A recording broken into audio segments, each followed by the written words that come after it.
Two games that I think that, as we're looking for other games that maybe get a little shootouty, I like Cincy in Vegas this week. I like that as a game to target. Indy and Buffalo, I'm less excited about just because Buffalo's defense is so good, and I just don't know there. I mean, I love Jonathan Taylor to death, as everybody knows, but a tough defense to play against. Do you have a game there at that's not Dallas KC that you find yourself thinking, I think this could get into the mid 50s? Yeah, you mentioned the Bengals Raiders game. That would be my favorite one. I really like the Cincinnati side of that game. Coming off a bye and the Raiders playing Sunday night. I mean, Cincinnati will be much fresher. They're also, they kind of have something to prove after a couple disappointing games in a row. And then from a DFS perspective, the players in that game are too cheap, at least from the Cincinnati side. Jamar Chase, 7,200. He's been 76 and 75 the last couple weeks. And then T. Higgins, his salary just never seems to go up. And it's another clear miss price on this slate.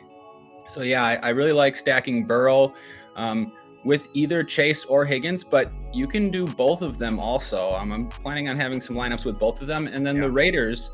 The Raiders side has some appealing run backs. Renfro's been getting a lot of targets. You can always go to Darren Waller. He looks like one of the better tight ends on this slate, and it's a good matchup for him too. But I'm thinking about running it back with Bryan Edwards. 4,100. When you do that, it allows the rest of your lineup to look a lot better, saving some money at receiver. We saw him catch a long touchdown on Sunday night. And he should continue to be more involved now that they don't have Ruggs. They don't have a deep threat. He's sort of like their de facto number one wide receiver, if you don't count Renfro and Waller. So, yeah, I really like the Bengals stack. I think Joe Burrow bounces back, and I think one or both of those receivers go for big games. And I guess I should mention Boyd, too. You can play Tyler Boyd in this spot. He'll be the least popular of the three Bengals wide receivers, but he's cheap, 4,800, and it's a good spot for him, too. If I had to single out, my favorite stack, it would probably be Burrow with Chase and or Higgins, and then run it back with Renfro or Bryan Edwards. What about you, Scott? What are you looking at this week? Yeah, I mean, I like that game too, and it's an interesting spot. But in terms of favorite stacks, since you went there, I'm gonna jump there right now too. I really like Cincinnati too. That's probably the one that I would have gone with if I had to go favorite stack. But I think I'm just gonna kind of eat some chalk and get different elsewhere. I'm gonna go with Dallas as my favorite stack. I love Dak. I love going with CeeDee Lamb. You go with Amari. I think the key is you go with Michael Gallup too. He's 4,200. Great bounce back spot last week for Dak, and he delivered 296, 2 touchdowns. Had that late rush TD, which is huge. Really moved my teams up when he scored that late kind of the garbage rushing touchdown, which you'd love to see. But the Chiefs have just not played quarterbacks well. There's only 3 quarterbacks that have not been top 13 against the Chiefs so far this year. It was Baker Mayfield, Taylor Heineke, and Jordan Love. So quarterbacks you don't really expect a lot out of. The Chiefs are 27th in yards per attempt at 8.0, so they're giving up a lot.